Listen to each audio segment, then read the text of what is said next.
প্রথম কথা হচ্ছে যে দেখেন, আমার কাছে মনে হচ্ছে যে নির্বাচনী হলফনামার মাধ্যমে রাজনীতিবিদদের সততা এবং প্রকৃত অবস্থান বোঝা যায়। তো দেখেন, তারেক রহমান বাংলাদেশের সাবেক রাষ্ট্রপতি, সেনাপ্রধান, প্রধানমন্ত্রীর সন্তান। কাজেই তার স্বাভাবিকভাবেই উত্তরাধিকার সূত্রে সম্পদ কিংবা তার বাবা মায়ের তার আর ব্যক্তিগতভাবে আমার মনে হয় না তার চিন্তা থাকে যে আচ্ছা তার কোনো প্রপার্টি লাগবে।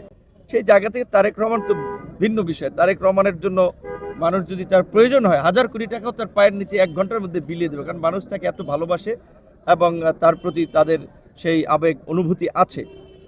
জামায়াত ইসলামী একটি বড় রাজনৈতিক দল। এই দলে সাধারণত যারা দলীয় প্রধান হয় বা বিভিন্ন গুরুত্বপূর্ণ দায়িত্ব পালন করে তাদের খরচ টরচ পার্টি থেকে আমার জানা মতো অনেকখানি বিয়ার করে। তবে আমি অন্যান্য প্রার্থীদের ক্ষেত্রে আমার যেটা মনে হচ্ছে যে এইগুলো যদি সঠিকভাবে যাচাই বাছাই করা হয় তাহলে অনেকেরই তথ্যে গরমিল পাওয়া যাবে। আমি যেটা আমার যেটুকু আছে সেটুকু সত্য। আমি ঢাকা বিশ্ববিদ্যালয়ে ইংরেজি বিভাগে পড়াশোনা করেছি। ছাত্র থাকাকালীন সময় টিউশনি করেও 40-45 হাজার টাকা ইনকাম করতাম। আমার 18 সালে আপনার পড়াশোনা শেষ হয়েছে, কার্যত 19 সালে। তো কাজে এরপর থেকে তো 19 থেকে আজকে 25 পর্যন্ত আমার একটা কর্ম আছে। আমি যেটা আমার আয়কর রিটার্নে উল্লেখ করেছি, আমি এই অগস্টের পর আপনারা দেখছেন টেলিভিশন খুললে দেখবেন টক শোতে, আমি তো দেখছি টক শোতেও মাসে দেখা যায় 40-45 হাজার টাকা অনারিয়াম পাওয়া যায়। তারপরে আমার তো ছোটোখাটো বিজনেসের সাথে একটা ইনভলভমেন্ট আছে। আমি আমার আয়কর রিটার্নে দেখেছি যে দুটো কোম্পানি, একটা ডেভেলপার কোম্পানি, একটা কনসালটেন্সি ফার্মের সাথে ইনভলভ আছে। আমার নিজস্ব একটা এগ্রিকালচার বেস ব্যবসা প্রতিষ্ঠান আছে, সেখান থেকে আমার বার্ষিক আয় 20 লাখ টাকা।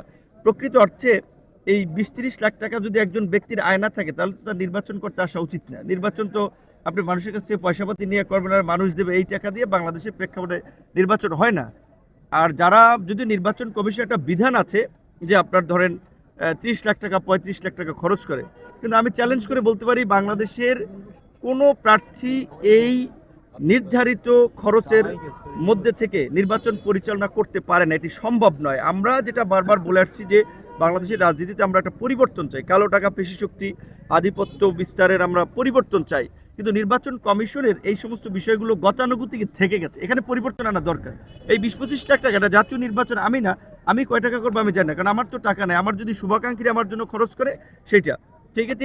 একটা জাতীয় নির্বাচন পরিচালনা করতে 2-4-5 কোটি টাকার নিচে কোনো জায়গায় নির্বাচন হয় না। যদি অনেকে দেখিয়েছেন আমি 20 লাখ টাকা খরচ করবো, 25 লাখ টাকা, একজন প্রার্থীও এটা করবেন কিনা আমার সন্দেহ আছে। তো সেই জায়গা থেকে আমি বলবো রাজনৈতিক দল এবং প্রার্থীদেরকে শুরু থেকে সততার পরিচয় দিতে হয়। তারা বলবেন 20 লাখ টাকা কিন্তু খরচ করবেন 5 কোটি টাকা, সেক্ষেত্রে সবাই আশা করি এই পরিবর্তন আনবেন। এবং এই প্রার্থীদের হলফনামা এটা আপনারা দেখেছেন, একজনে দেখিয়েছে যে তার 20 ভরি স্বর্ণ, তার মূল্য 2 লাখ টাকা।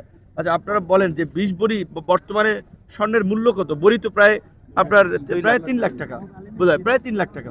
তো তাহলে এই যে যেগুলো লিখছেন এগুলো তো সঠিক না। একজনে লিখছেন ডুপ্লেক্স বাড়ি কিংবা 5 তলা বাড়ি, তার মূল্য 30 লাখ টাকা।